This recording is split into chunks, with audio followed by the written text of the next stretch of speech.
lalu berusaha menyimpan sesuatu yang bisa membawa manfaat, baik untuk dirinya, untuk anak cucunya, maupun untuk keluarganya, untuk masa kini dan masa depannya. Kadang simpanan itu berbentuk uang, kadang berupa tanah, lain saat berbentuk pabrik, dan lain sebagainya. Sementara masa depan yang paling pasti adalah akhirat. Jika untuk masa depan dunia kita rela memeras keringat, membanting tulang, pergi pagi dan pulang petang, menyimpan uang, menyimpan tanah, menyimpan pabrik, pernahkah kita merenung jika satu saat kiamat datang, kita dibangkitkan dari kubur masing-masing, berdiri di padang mahsyar untuk mempertanggungjawabkan seluruh kegiatan hidup kita di dunia ini, lalu kita akan menuju ke alam akhirat. Sudahkah kita mempunyai simpanan untuk akhirat kita? Pada pertemuan kali ini saya ingin menyampaikan sebuah hadis di mana Rasulullah sallallahu alaihi wasallam bersabda, "Arba'un min kanzil jannah." Simpanan sorga ada 4 macam. Yang pertama, ikhfa'us sadaqah, menyembunyikan sedekah. Saudara-saudara kaum muslimin, sebagaimana yang kita maklum bahwa Allah Subhanahu wa taala melebihkan sebagian rezeki dari kita terhadap yang lain. Ada yang kaya, ada yang setengah kaya, ada yang miskin, ada yang setengah miskin, dan selanjutnya. Ada yang gajinya kecil tapi penghasilannya gede. Ada yang penghasilannya gede tapi nggak punya gaji. Ada juga yang memang gajinya gede dan penghasilannya gede. Kelebihan rezeki merupakan sunnatullah dan tidak harus membuat kita merasa lebih dari yang lain. Bahkan sebaliknya, kelebihan itu harus membuat kita ringan tangan untuk menolong mereka yang memang memerlukan pertolongan. Kalau saudara diberikan ilmu, maka pertanyaan akhirat cuma satu: ilmumu kau amalkan untuk apa? Kalau saudara diberikan umur yang panjang, pengadilan akhirat juga bertanya satu: umurmu kau habiskan di mana? Tapi kalau saudara diberikan harta, pengadilan akhirat akan bertanya dua: hartamu kau dapat dari mana? Kau belanjakan kemana? Dari mananya ditanya, dan kemananya juga ditanya. Oleh karena kita akan dimintakan pertanggungan jawab, maka amanah yang bernama harta ini harus kita gunakan dengan sebaik-baiknya. Ada penggunaan yang merupakan kewajiban, itu zakat namanya. Ada penggunaan yang sewaktu-waktu, itu infak namanya. Ada yang lebih sewaktu-waktu lagi, dan itu sedekah namanya. Zakat dia terikat oleh haul dan nisab, oleh putaran batas waktu dan ukuran dari harta itu sendiri. Sedangkan infak terikat oleh situasi dan kondisi perekonomian seseorang. Sedangkan sedekah tidak terikat dengan apapun. Dalam kondisi seperti apapun kita bisa melakukan sedekah dengan yang terkecil sekalipun. Sampai-sampai Rasulullah sallallahu alaihi wasallam mengajarkan, la tahqiranna minal ma'rufi syai'an walau an talqa akhaka biwajhin talik. Atau ada hadis, tabassumuka fi wajhi akhika laka shadaqah. Senyumanmu kepada temanmu adalah sedekah. Jadi untuk melakukan sedekah tidak harus dalam berbentuk uang. Dengan ilmu kita bisa sedekah, dengan tenaga kita bisa bersedekah, dengan pikiran kita bisa bersedekah, bahkan senyum kepada teman itu pun sedekah. Jadi kalau sedekah dengan uang memang belum punya uang, nyengir aja banyakin. Itu asal pada tempatnya, jangan lalu ketemu tiang listrik cengengesan. Tentu tidak pada tempatnya dan tidak wajar. Nah, sedekah yang paling dicintai Allah adalah sedekah yang disembunyikan. Artinya jauh dari sifat riya. Kan kadang-kadang ada orang sedekah itu disebutkan namanya, apa tidak bagus? Kalau memang niatnya ikhlas, ya bagus-bagus saja. Untuk memberikan sugesti kepada yang lain. Si Fulan bin Fulan nyumbang sekian, diumumkan. Boleh kalau niatnya untuk memberikan rangsangan kepada yang lain supaya dia menyumbang lebih besar dari orang tadi. Tapi kalau itu mendatangkan riya, maka sedekah yang paling dicintai Allah adalah sedekah yang disembunyikan. Tangan kiri saja tidak tahu apa yang diberikan oleh tangan kanan. Sedekah yang dilakukan dengan ikhlas akan merupakan perbendaharaan surga, tersembunyi dari pandangan orang lain, tidak seorang pun tahu. Karena memang sikap yang baik adalah melupakan kebaikan dan mengingat kesalahan. Itu salah satu ciri orang bahagia. Orang yang selalu mengingat kesalahannya dan berusaha melupakan segala kebaikannya. Kalau dia akan berada kebaikan, dia tidak bisa ikut, dia merasa rugi karena dia merasa belum pernah berbuat baik. Tapi kalau akan melakukan kesalahan baru, dia ingat kesalahan yang sudah-sudah, sehingga terhalang baginya untuk melakukan satu kesalahan baru. Demikianlah saudara-saudara, bahwa Allah melebihkan rizki sebagian kita dari yang lain, agar terjadi tolong-menolong dalam kehidupan ini. Jadi kesenjangan yang nature, kesenjangan yang alami, itu sunnatullah. Ada yang kaya, ada yang miskin, ada yang kelas menengah. Nah, kenapa lalu sekarang kita berusaha mengentaskan kemiskinan? Oleh karena adanya kesenjangan struktural. Kalau yang kaya bisa semakin kaya, kenapa yang miskin tidak bisa naik jadi ikut sedikit kaya? Sebab pada dasarnya Islam adalah agama yang sejak turunnya sudah berupaya memerangi kemiskinan. Bahkan dikatakan kemiskinan itu mendekatkan kepada kekufuran. Orang kalau miskin udah dekat banget sama kafir. Gampang menjadi kafir. Berapa banyak saudara-saudara kita yang oleh karena soal perut, oleh karena soal materi, terpaksa meninggalkan dan menanggalkan akidahnya. Menjual petunjuk yang diberikan Allah dengan kesenangan dunia yang cuma sebentar ini. Na'udzubillah, thumma na'udzubillah. Jadi makin kita sembunyikan satu sedekah, semakin banyak perbendaharaan kita di surga. Sedekah yang paling dicintai Allah adalah sedekah yang disembunyikan. Malahan ada seorang sufi, dia punya kebiasaan kalau pergi sholat Jumat dia bawa uang, itu uang dia taruh di bawah tikar masjid. Dia niat sedekah kepada siapa saja yang nemuin itu duit. Maksudnya apa? Supaya yang nemuin nggak tahu siapa yang punya duit. Demikian dia saking ingin menyembunyikan sedekahnya. Karena sifat riya itu bisa memakan amal kita sendiri. Riya itu termasuk menyebut-nyebut kebaikan kita. Orang yang suka nepuk dada, sedikit-sedikit ngitungnya kalau nggak gua. Tuh kalau nggak gua tuh yang belas itu kalau nggak gua, iya kalau nggak lu kenapa emang? Orang yang suka menepuk jasa, tuh biasanya memang begitu saudara-saudara. Kalau perang lagi berkecamuk, orang nggak sempat ngaku jadi pahlawan. Tapi begitu perang selesai, yang kagak kenal bedil ngaku pahlawan, mas. Itu sesuatu yang biasa. Oleh karenanya, orang-orang yang ikhlas dalam bersedekah, disembunyikannya sedekah itu, Allah cinta betul. Malahan ada hadis memberikan jaminan, inna sedaqatal mar'il muslimi tazidu fil umri wa tadfa'u mitatas su'i. Sesungguhnya sedekahnya seorang mukmin tazidu fil umri, bisa menambah umur panjang.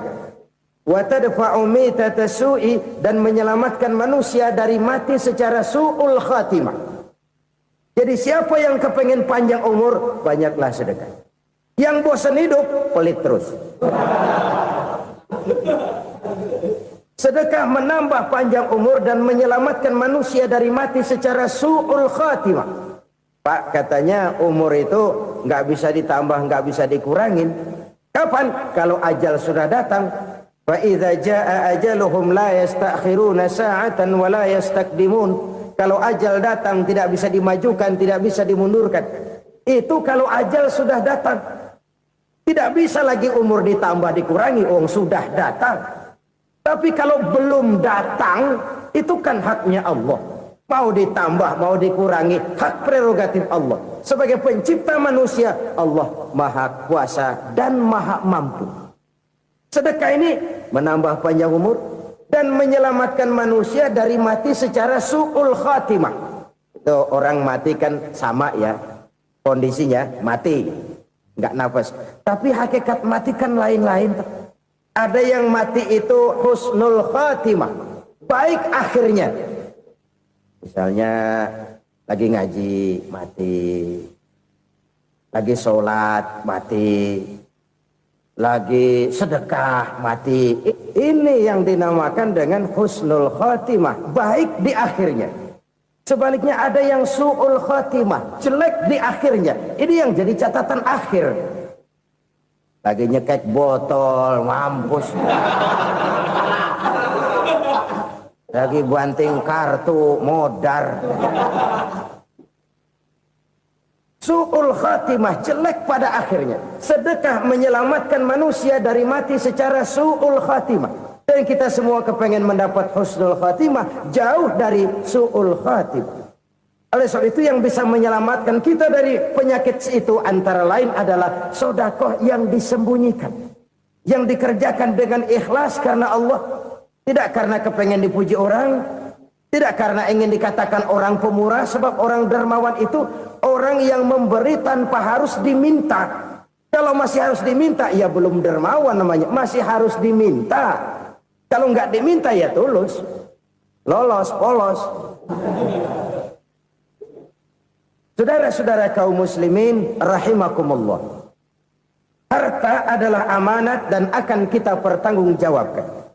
Allah melebihkan rizki sebagian kita dari yang lain agar kita saling tolong menolong, bantu membantu. Nabi janjikan siapa yang meringankan beban saudaranya muslim di dunia, Allah akan meringankan bebannya di akhirat nanti. Sebuah jaminan dari baginda Nabi. Si orang yang kita bantu barangkali tidak bisa membalas, Allah yang akan membalas lewat jalan lain yang tidak pernah kita sangka-sangka. Ada orang tanya, Pak, ini ada orang nyumbang masjid sambil marah-marah, bagaimana? Saya bilang sumbangannya aja ambil, marahnya jangan. Marahnya jangan diambil, itu urusan dia. Saudara-saudara kaum muslimin rahimakumullah. Umat Islam ini kan umat yang punya potensi besar. Kadang kita merenung, kenapa kadang-kadang pembangunan masjid kok lambat sekali? Kalau hotel hari ini peletakan pertama, bulan depan peresmian. Supermarket hari ini peletakan batu pertama, minggu depan peresmian. Tapi kalau sudah yang namanya masjid, kadang-kadang peletakan batu pertama sekaligus jadi batu terakhir. 3 tahun, 4 tahun, campur nebar jalak di jalanan, duit dijaring kayak ikan sepat. Apa tidak ada orang Islam yang kaya? Banyak. Apa tidak ada pengusaha muslim yang jadi konglomerat? Ada. Lalu yang belum banyak itu yang komit terhadap nilai-nilai agamanya. Akhirnya kita jatuh jadi umat yang lemah. Belum ada pengusaha konglomerat muslim buka pabrik supermi cap bedug misalnya umpamanya atau pabrik kecap cap sorban supaya identitas keislamannya sedikit kelihatan. Kita jatuh jadi umat yang lemah karena potensi tidak terinventarisir dengan baik. Kita ini ibarat kompor yang cuma matengin nasi orang lain. Potensi kita dimanfaatkan oleh orang lain. Ukhuwah Islamiyah kita baru terbatas kepada silaturahmi.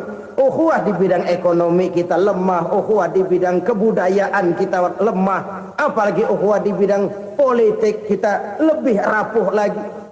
Padahal ukhuwah itu adalah totalitas kehidupan manusia, menyangkut ipolek sosbud, memerlukan nilai-nilai ukhuwah.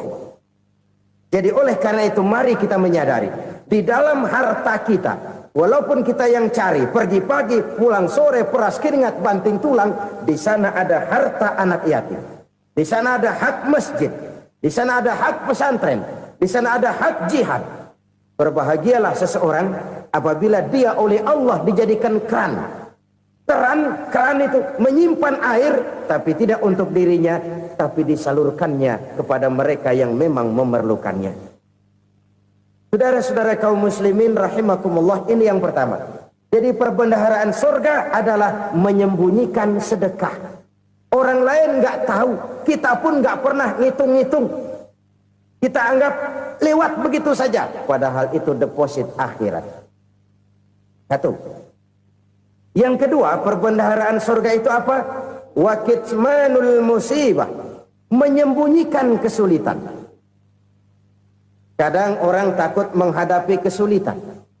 Tapi makin kita merenung, hidup ini kan sebenarnya urusan. Takut sama urusan, ya jangan hidup. Tandanya orang hidup itu kalau punya urusan. Urusan melupakan problem. Problem sering menimbulkan kesulitan. Kesulitan bukan untuk ditakuti, tapi untuk diatasi dan dicarikan jalan keluarnya. Siapa sih orangnya yang nggak pernah sulit-sulit?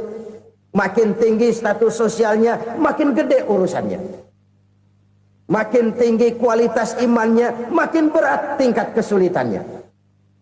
Cuma memang yang namanya enak itu seperti pelangi.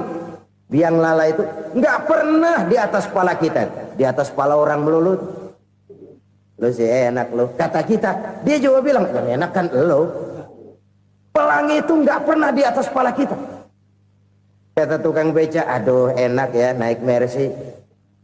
Kata tukang beca, apa yang di dalam mobil Mercy? Aduh enak bener tukang beca, di jok ngeringkuk ngorok pulas bener. Saya kamar pakai AC sejuk, tempat tidur sutra empuk, alga spring bed, gula kulik nggak bisa pulas kalau belum minum Valium, belum tidur. Enak bener tukang beca, di jok ngorok nggak tahu wetan kulon. Si tukang beca bilang yang di Mercy enak, yang di Mercy bilang tukang beca enak. Inilah enak, nggak pernah di atas kepala kita, di atas kepala orang lain melulu enak itu. Nah, saudara-saudara, yang merupakan perbendaharaan surga itu orang yang bisa menyembunyikan kesulitan, baik pribadi ataupun rumah tangga. Nih terutama rumah tangga yang jadi soalnya. Kadang-kadang kita ini kalau senang, sebaliknya kalau senang kita diam, kalem aja, cuek. Banyak banget duit kita bawaan, diam aja udah. Malah ketemu orang takut. Tapi begitu susah, sekampung tahu. Padahal Nabi mengajarkan perbendaharaan surga itu menyembunyikan musibah, menyembunyikan kesulitan. Kalau enak, cerita sama orang-orang. Kalau nggak enak, rasain sendiri, tekan sendiri, atasin sendiri. Kita kan sebaliknya. Senang kita diam, asal lagi susah, paling tidak kita nyari teman buat cerita kesusahan. Siapa orangnya yang nggak pernah susah? Cuma soalnya bagaimana kita mengatasi kesusahan itu sendiri. Begitu juga misalnya kalau orang sudah berumah tangga, itu orang tuanya harus menjadi tempat dia cerita yang enak-enak saja. Yang nggak enak rasain berdua, selesaikan berdua, atasin berdua. Jangan dibalik. Asal senang diam, giliran susah saja. Maknya laporan. Terbalik. Bisa menjaga security informasi. Maka nama bayam keluar diam, malah seluitan. Enak amat lo makan daging ayam. Security informasi. Saudara-saudara kaum muslimin rahimakumullah.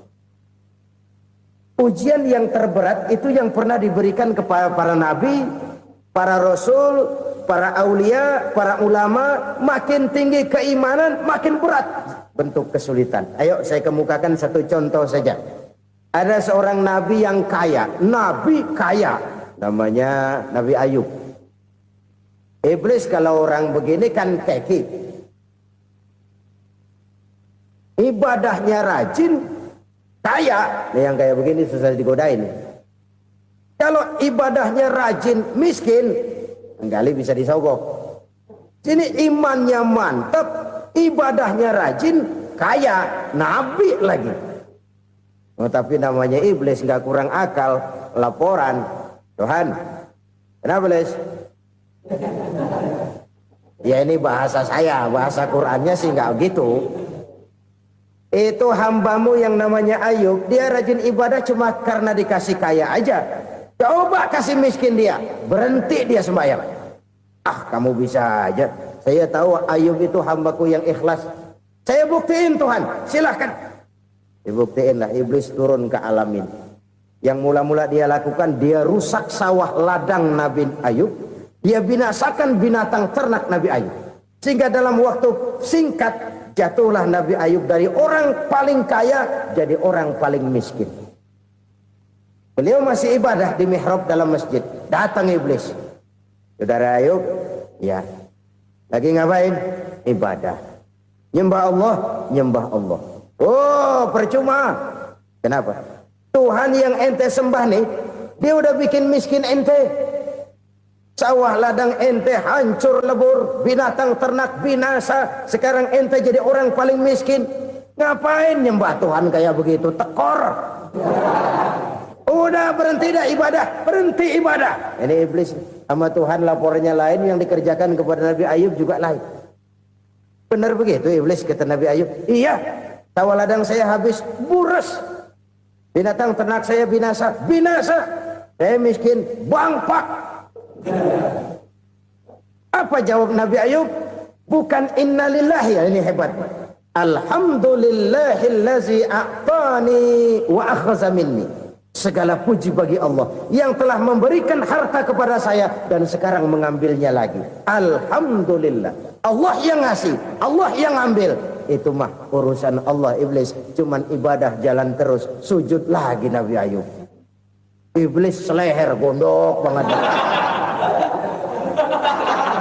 Dasar Nabi nggak mempan dia apa-apain. Miskin malah alhamdulillah. Allah yang ngasih, Allah yang ngambil. Jadi kalau kita tidak komit, kita tidak terikat kepada kaya, miskin, senang, susah, apa yang bisa bikin kita susah? Jadikan kekayaan, kemiskinan, jadikan senang, susah sebagai anak buah yang bisa kita atur.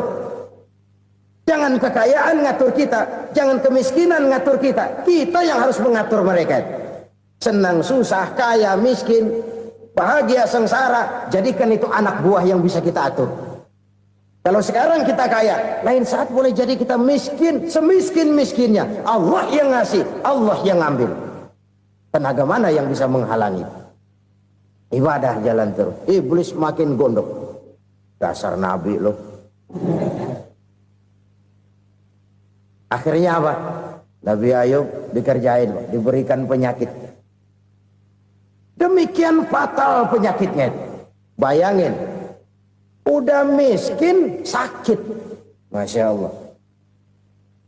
Miskin sakit. Sakitnya nggak lama, kira-kira 16 tahun. Istrinya 3, 2 mental minta ceraiin. Ngerawatin laki bengek begini. Senang belum tentu, susah udah pasti nih. Cerai aja, cerai dah. Cerai. Tinggal satu Siti Rahmah yang setia menemani beliau. Sesetia-setianya hati perempuan. Satu saat Siti Rahmah bilang, "Bang, iya, abang kan Nabi bang. Lalu namanya Nabi kan doanya jarang meleset bang. Maksud kamu minta kenapa sih sama Tuhan biar abang sembuh baik dah bang?" Siti Rahmah, iya. Saya sakit berapa tahun sih dah? 16 tahun bang.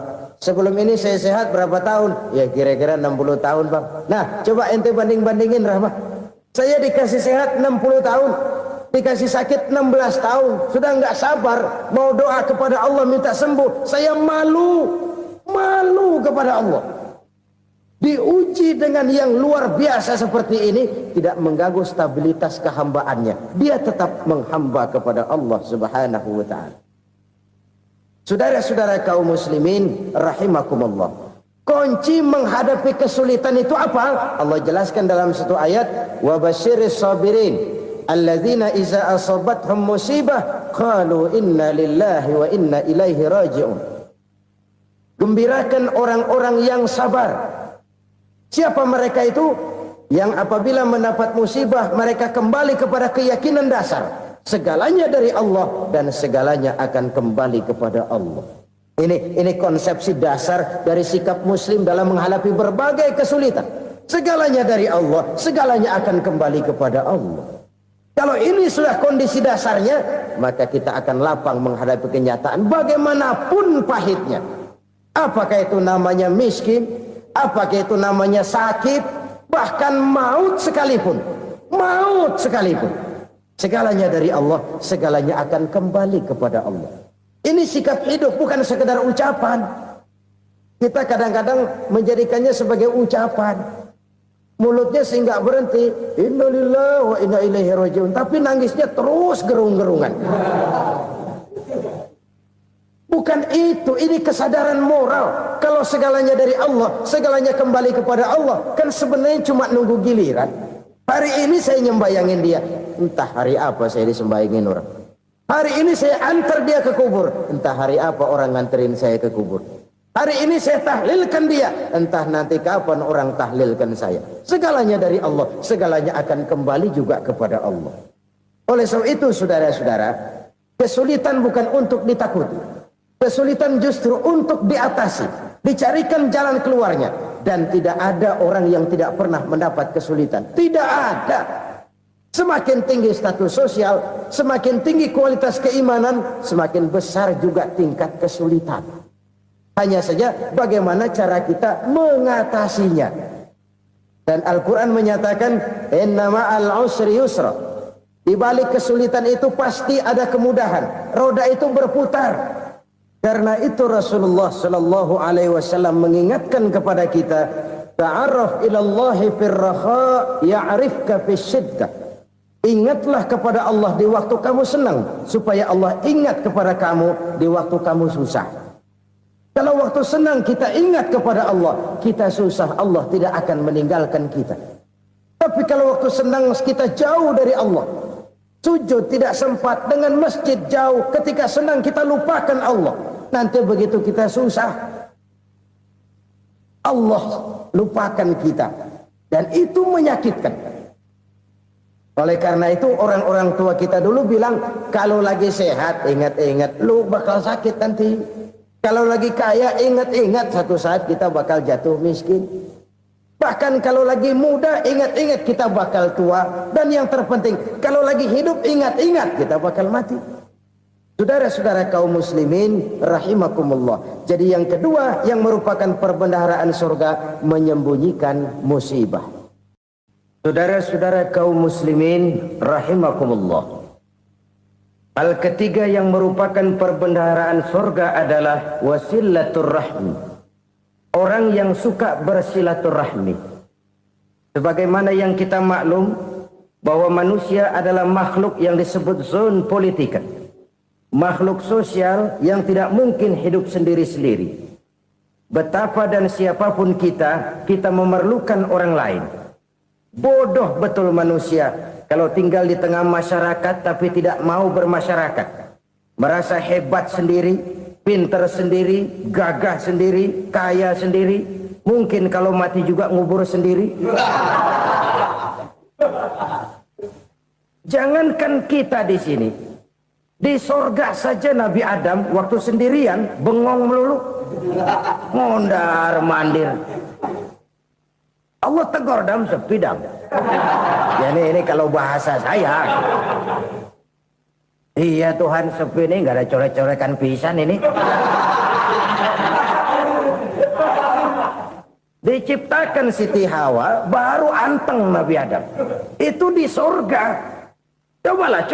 Umpamanya saudara tinggal di Jakarta nih. Kaya bener. Apaan aja di Jakarta punya saudara dah. Jembatan Semanggi ambil. Monas, Buntel bawa pulang. Hotel-hotel ambil semua. Cuman tinggal di Jakarta sendirian, apa enaknya? Betapa dan siapapun kita perlu orang lain. Tidak ada seorang pun yang bisa memenuhi kebutuhan hidupnya secara sendiri-sendiri. Nah, Islam telah menyelamatkan manusia dari ras diskriminasi. Mengikat manusia dengan persaudaraan yang berlandaskan kepada akidah. Karena itu dianjurkan bersilaturahmi. Bahkan Nabi menyatakan, man arada ayyubsata lahu fi rizqihi wa yunsa'a fi atharihi falyasil rahimah. Siapa yang kepengen diluaskan rezekinya dan dipanjangkan usianya, banyaklah ia bersilaturahmi. Siapa yang kepengen dimudahkan rezekinya, hendaknya ia banyak bersilaturahmi. Kalau banyak teman, kesulitan kan paling tidak ada tempat cerita. Udah susah, sendirian kita pikirin diri, nggak ada tempat tukar pikiran. Cepet banget sama bengek. Dilawan sendiri. Nah, secara makro kita bisa berkata, tidak mungkin ada kemenangan kalau tidak ada kekuatan. Tidak ada kekuatan kalau tidak ada kesatuan dan persatuan. Tidak mungkin ada kesatuan dan persatuan tanpa semangat silaturahmi. Kalau umat Islam mau menang, dia harus kuat. Kalau umat Islam mau kuat, dia harus bersatu. Kalau umat Islam mau bersatu, dia harus membudayakan silaturahmi ini. Bahkan sampai-sampai kata Nabi, kalau bisa cari nilai tambah. Apa? Silman qata'ak. Bersilaturahmilah kau kepada orang yang marah denganmu. Masya Allah, indahnya ajaran agama kita. Orang yang marah pun kepada kita, kata Nabi, kalau bisa bersilaturahmilah kepadanya, kepada orang yang marah itu. Di situ nilai tambah.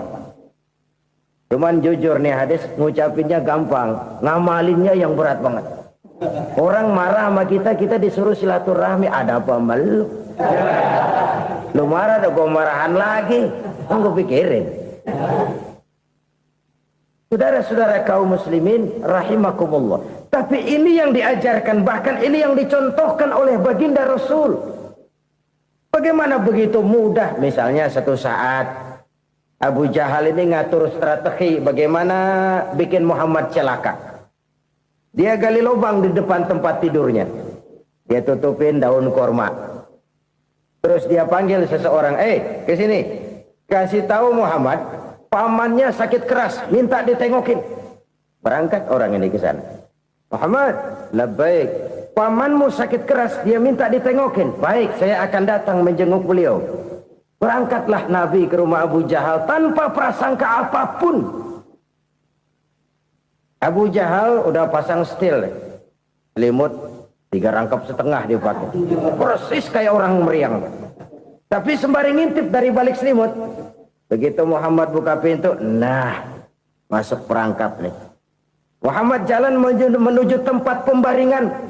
Makin lama makin dekat, makin lama makin dekat. Makin dekat ke lubang yang dipasang oleh Abu Jahal itu. Dalam hati Abu Jahal, terus dah jatuh, mampus dah lo ini. Mampus lo hari ini nih. Apa yang terjadi? Malaikat Jibril datang. Muhammad, pamanmu cuma pura-pura sakit. Di depan tempat tidurnya ada lubang perangkap supaya kamu jatuh ke situ. Sudah, kamu pulang. Balik kanan Nabi. Sudah hampir jatuh ke lubang, balik kanan, pulang. Bayangin kecewanya Abu Jahal.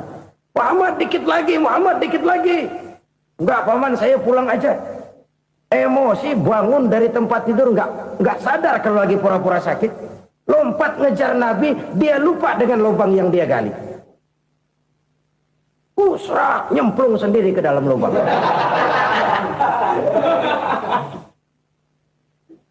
Nabi terus berlalu.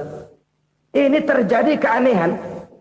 Jatuh ke lubang yang dia gali itu sebenarnya nggak terlalu dalam ya. Antara 3-4 meteran lah. Tolong, saya jatuh ke lubang ini. Datanglah pelayan-pelayannya itu. Angkat saya dari sini. Oh, yang ngulurin tambang. Satu gulung, belum juga nyampe itu tambang. Kurang, beli lagi ke warung. Sambung, ulur lagi, nggak juga bisa sampai. Wah, ini kerjaan Muhammad ini. Tolong, siapa salah seorang kamu ke rumah Muhammad, kasih tahu encangnya kecebur. Minta ditolongin. Sampaikan kepada Rasul. Kenapa? Pamanmu jatuh ke lubang, Muhammad minta tolong diangkatin. Tambang udah nyambung-nyambung nggak nyampe juga. Ya, nanti saya datang, saya tolong. Coba. Nyata-nyata orang berniat jahat mau mencelakakan dia. Datang dia menolong. Ini yang disebut air tuba dibalas air susu ya ini. Bukan sebaliknya. Air tuba dibalas air susu. Paman, kecebur ya? Iya Muhammad, tolong ini. Pegang tangan saya. Nabi ulurkan tangannya. Nyampe. Dipegang oleh Abu Jahal. Diangkat ke atas. Sampai atas. Apa kata Abu Jahal? Sihirmu memang hebat Muhammad. Udah ditolongin dikata sihir. Yang enak kita kemplang kan itu orang begitu. Urusan apa? Tapi inilah akhlak. Kalau bisa kamu bersilaturahmilah dengan orang yang marah kepadamu sekalipun. Orang marah kita tetap baik. So, kalau kita berbuat baik sama orang yang memang baik, rasanya sih biasa-biasa aja. Orang baik kita baik lagi, ya draw aja, belum ada nilai tambah di situ. Baru ada nilai tambah kalau kita bisa berbuat baik kepada orang yang nyakitin kita. Itu namanya kita setingkat di atas dia. Dia sakitin kita, kita berbuat baik sama dia. Dia pelit sama kita, kita baik sama dia.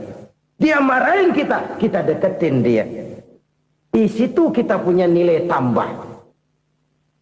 Jadi siapa yang ingin diluaskan rezekinya kata Nabi dan dipanjangkan umurnya, hendaklah ia banyak-banyak bersilaturahmi. Sederhana sebenarnya silaturahmi. Tapi silaturahmi membangkitkan semangat kesatuan dan persatuan. Kesatuan dan persatuan melahirkan kekuatan. Dalam matematika, 1 ditambah 1 pasti 2. Tapi di tengah masyarakat, 1 orang takut ditambah 1 orang takut, hasilnya jadi 2 orang setengah berani. Kenapa setengah berani? Karena udah berdua. Tadi pan takut sendirian. Kalau dia kumpul turu-turu takutlah jadi berani. Kita yang lemah, kita yang tidak berdaya, kita yang miskin, kalau mau kompak bersatu, apa yang nggak bisa kita kerjain? Apalagi tinggal di kota besar, pilihan cuma 2, bertahan atau minggir. Bertahan atau minggir. Untuk bisa bertahan harus mampu bersaing. Untuk mampu bersaing harus punya keahlian.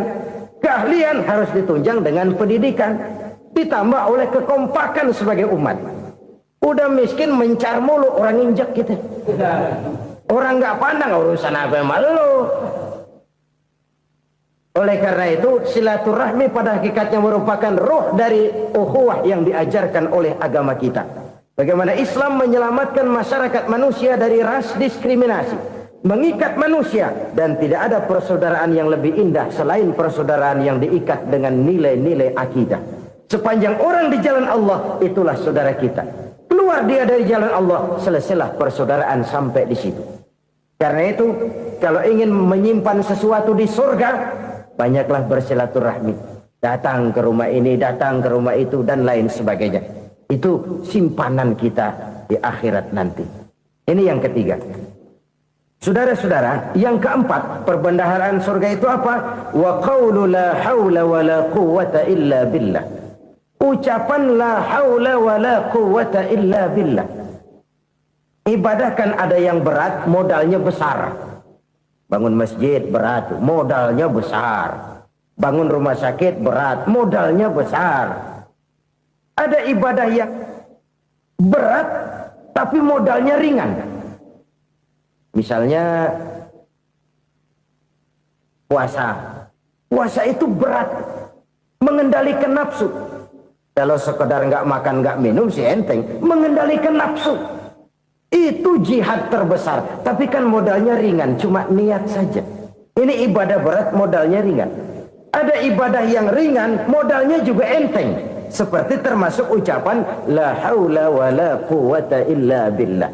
Tanpa sadar, la haula wa la quwwata illa billah, nyelengin tuh di surga. Nyelengin, kita nggak terasa, nyelengin simpenan akhirat. La haula wa la quwwata illa billah, nyimpan lagi.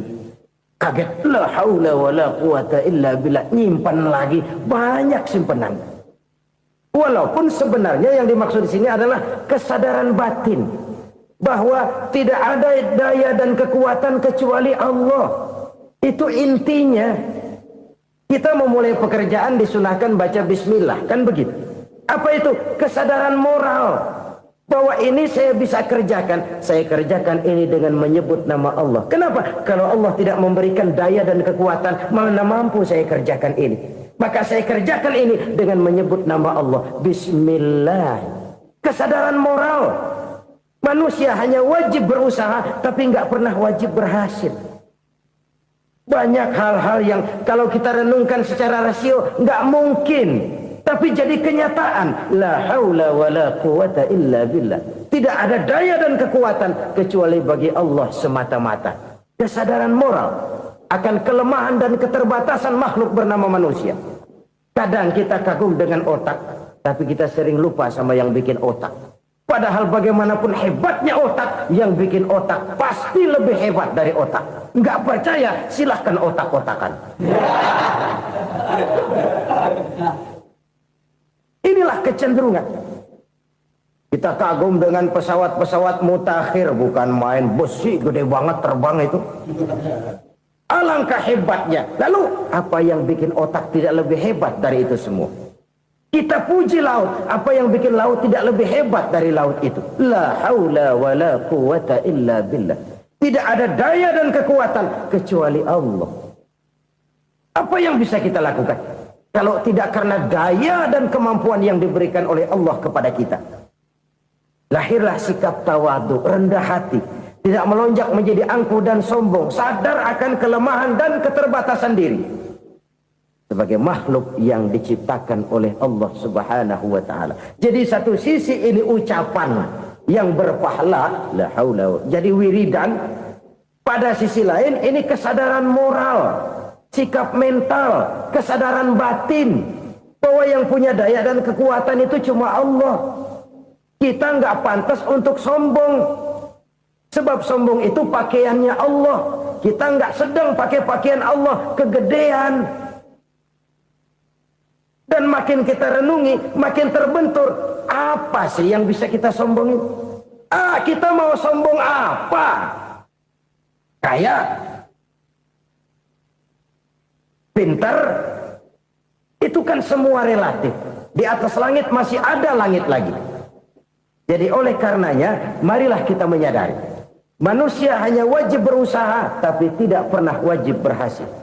Yang berusaha saja tidak wajib berhasil, apalagi yang tidak berusaha. Islam bukan agama orang pemalas yang selesai sholat lalu endelohom, enggelenggem ayem-ayem. Tapi Islam bukan agama orang sombong yang setelah berusaha lalu tidak memerlukan Allah. Kita bisa saja bikin proyeksi, tahun sekian kita bakal panen besar menurut perhitungan otak. Tapi ada kejadian lain. Apa? Tikus ngambek. Habis itu dimakanin tikus, panen gagal. Proyeksi rasional gagal oleh tikus-tikus yang ngambek itu. Bisa saja terjadi. Tahun depan kita panen besar. Urung. Kenapa? Musim panas panjang. Dan sekarang ini koran-koran bikin berita musim mengalami penyelewengan. Bukan cuma manusia yang nyeleweng sekarang. Musim pakai nyeleweng. Mestinya kan musim hujan udah selesai. Masih hujan-hujan juga. Musim. Nah sekarang kita boleh bikin proyeksi. Kita bakal panen besar. Tahu-tahu musim panas panjang. Sawah retak, air kering. Cari teknokrat yang paling botak. Suruh pendekin tuh musim panas. La haula wa la quwata illa billah. Inilah kesadaran moral. Saudara, saya teringat satu saat ada seorang konglomerat. Umurnya ya kira-kira 70-an. Satu saat dia ditanya oleh wartawan, "Pak, umur Bapak berapa sih?" "Ya paling 10 tahun." 10 tahun? 10 tahun? Anak Bapak berapa orang? Satu saja? Satu. Harta Bapak berapa?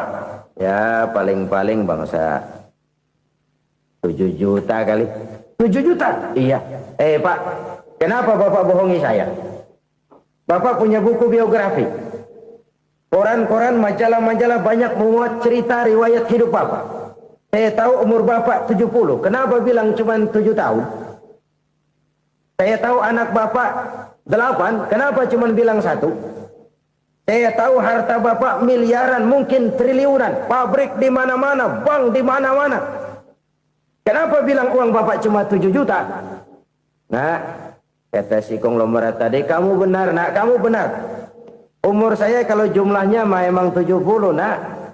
Cuman ingat-ingat saya, baru 7 tahun terakhir ini saya sujud. Baru 7 tahun terakhir ini saya berusaha dekat dengan Allah. Saya laksanakan perintahnya, saya jauhi larangannya. 7 tahun inilah rasanya yang ada nilainya di hadapan Allah. Yang 63 tahun matong, kelabu, kelem umur gue. Habis untuk maksiat, untuk munkarat. Maka ketika ditanya tadi, umur saya 7 tahun itu.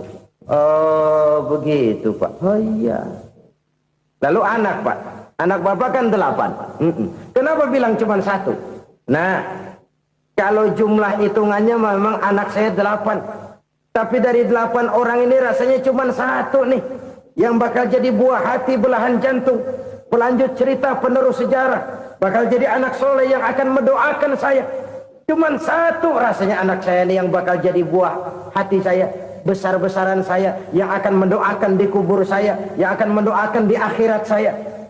Yang 7 orang mana? Masya Allah, yang 1 tenggeng, yang 1 nyekek botol mulu, yang 1 nggak karu-karuan. Makanya saya bilang 1 anak saya yang akan bisa mendoakan saya. Oh begitu Pak. Iya. Nah harta Pak, harta bapak kan triliunan, pabrik bapak di mana-mana, uang bapak hampir di tiap bank-bank besar. Kenapa bilang cuma 7 juta? Betul kau nak. Harta saya kalau jumlahnya memang miliaran, triliunan mungkin. Tapi yang saya ingat baru 7 juta tuh yang saya belanjakan di jalan Allah. Saya nyumbang masjid, saya santuni yatim piatu, saya bantu pembangunan pesantren, saya bantu pembangunan rumah sakit Islam. Itu yang akan saya bawa pulang ke akhirat, yang 7 juta itu. Yang triliunan itu nanti akan diperebutkan oleh anak-anak saya sebagai waris saya. Jadi harta saya 7 juta itu yang bakal nemenin saya di akhirat. Yang akan saya bawa pulang jadi teman saya.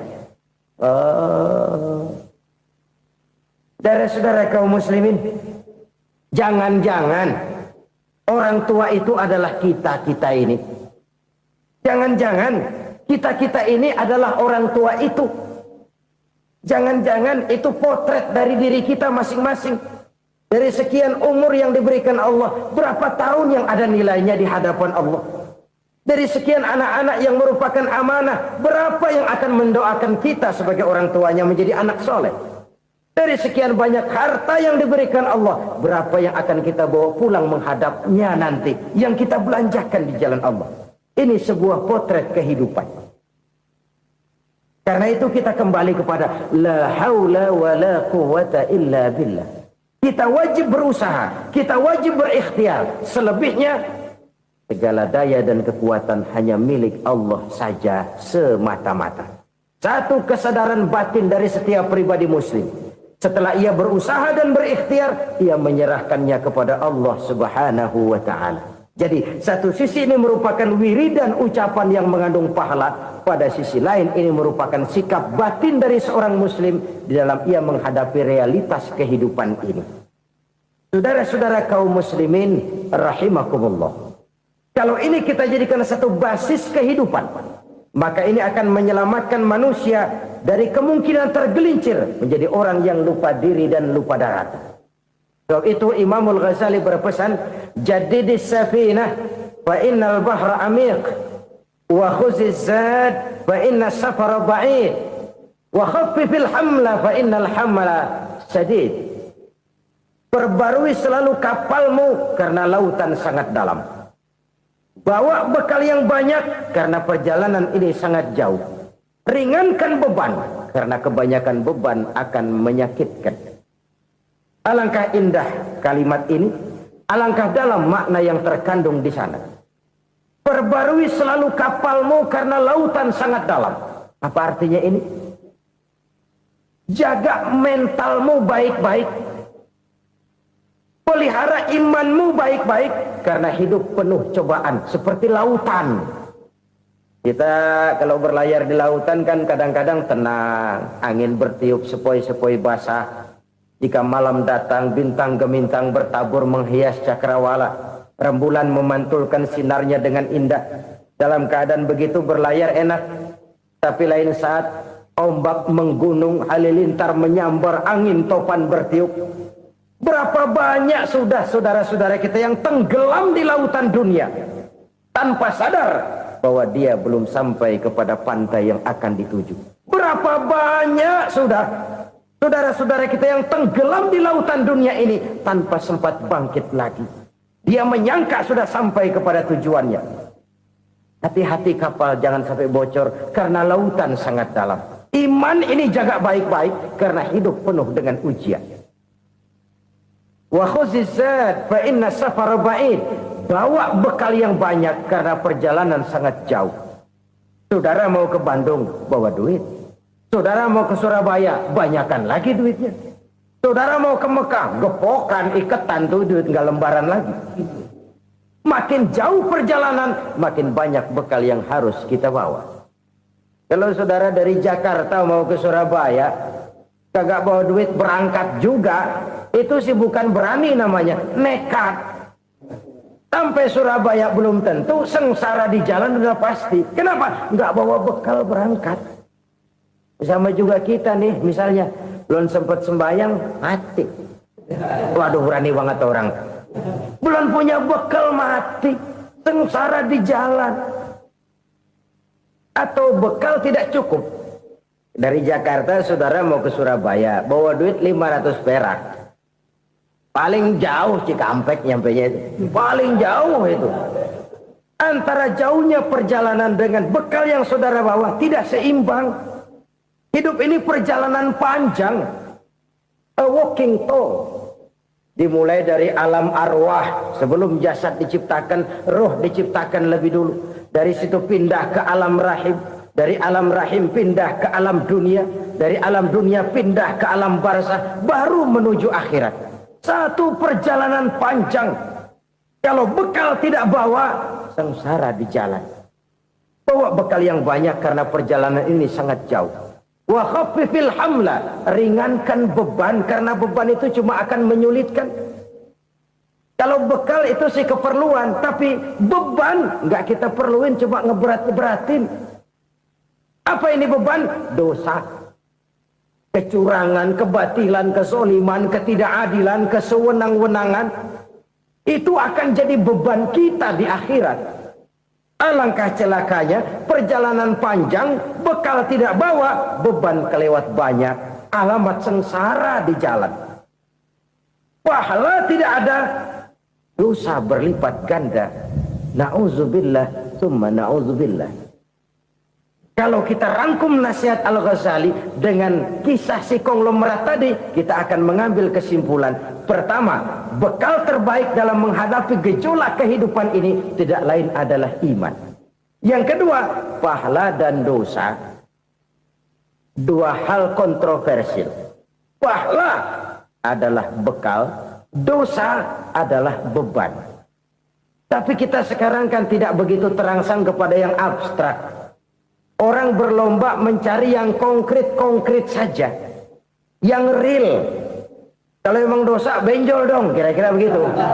Kira-kira begitu. Persis orang Yahudi dulu. Orang Yahudi itu kan pernah minta kepada Nabi Musa. Ya Musa lan nu'mina laka hatta narallaha jahrah. Musa, kami nggak bakal mau beriman kepada Allah kalau belum kami lihat Allah ada nongkrong di depan kami. Kalau memang Tuhan ada, taruh dong di depan kami. Mau yang konkret-konkret saja. Kalau memang dosa, benjol dong. Kalau memang pahala, berasa dong. Orang terangsang kepada yang real, yang konkret-konkret saja. Karena itu, untuk mengejar dosa, orang mau bayar. Tapi untuk mengejar pahala, walaupun tidak bayar, orang segan. Ini yang dikatakan oleh Nabi, kamu mengharapkan ke surga, tapi kamu berat melaksanakan sesuatu yang bisa membawa kamu ke surga. Kamu ingin jauh dari neraka, tapi tiap saat kamu lakukan perbuatan-perbuatan yang justru menjerumuskan kamu ke neraka. Idda'aitum an-najata minan nar wa ramaitum fiha anfusakum. Kamu ingin selamat dari neraka, tapi kamu lemparkan diri kamu ke neraka. Kamu ingin masuk surga, tapi berat sekali kamu melakukan perbuatan-perbuatan yang bisa menyampaikan kamu di surga. Saudara-saudara kaum muslimin rahimakumullah. Jadi hal keempat yang merupakan perbendaharaan surga adalah la haula wa la quwwata illa billah. Satu sisi ini merupakan ucapan yang memperberat timbangan akhirat. Pada sisi lain ini merupakan sikap hidup seorang muslim. Kesadaran batin yang sangat dalam bahwa tidak ada daya dan kekuatan kecuali Allah. Dan itu kita simbolkan pada saat memulai pekerjaan dengan Bismillah, dengan menyebut nama Allah. Satu kesadaran moral, saya hanya bisa melakukan ini karena diberikan daya dan kekuatan oleh Allah. Lahirlah sikap tawadu, rendah hati, tidak melonjak menjadi angkuh dan sombong. Saudara-saudara, sampai sini dulu jumpa kita kali ini. Semoga 4 perbendaharaan surga ini dapat kita lakukan, yang kelak akan merupakan bekal kita di kemudian hari nanti. Amin ya rabbal alamin.